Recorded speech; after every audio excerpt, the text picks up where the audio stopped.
ભરૂચ જિલ્લામાં માર્ગ અકસ્માતોનું પ્રમાણ ઘટાડવા અને વાહન ચાલકોમાં ટ્રાફિક શિસ્ત જળવાય તે હેતુથી ભરૂચ જિલ્લા ટ્રાફિક પોલીસ દ્વારા એક મેગા ડ્રાઈવનું આયોજન કરવામાં આવ્યું.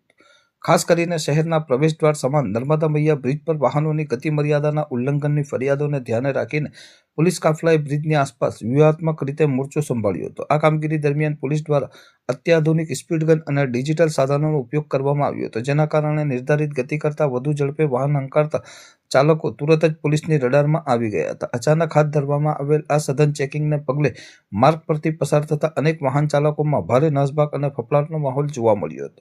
ટ્રાફિક પોલીસે કડક વલણ દાખવીને કોઈ પણ ભલામણ કે શેષરમ રાખ્યા વિના તમામ કાયદેસરના નિયમભંગ કરનારાઓને સ્થળ પર જ અટકાવ્યા હતા અને સ્થળ પર જ ઈ-ચલણ એટલે કે ઓનલાઈન મેમો ફટકારી દંડની વસૂલાત હાથ ધરી હતી. આ ડ્રાઈવનો મુખ્ય હેતુ વાહન ચાલકોને ગતિ મર્યાદા પ્રત્યે જાગૃત કરવાનો અને બ્રિજ પર થતા જીવલેણ અકસ્માતોને શૂન્ય પર લાવવાનો રહ્યો હતો. પોલીસની આ આક્રમક કાર્યવાહીથી સમગ્ર ભરૂચ પંથકમાં ભારે ચર્ચા જાગી છે. સાથે જ પોલીસે સ્પષ્ટ સંકેત આપ્યા છે કે આગામી દિવસોમાં પણ શહેરના અન્ય મુખ્ય માર્ગો અને હાઈવે પર આવી જ રીતે ઓચિંતું ચેકિંગ કરી ટ્રાફિકના નિયમોનું ઉલ્લંઘન કરનાર બેફામ વાહન ચાલકો સામે કાયદાનો સકંજો વધુ કડક કરવામાં આવશે.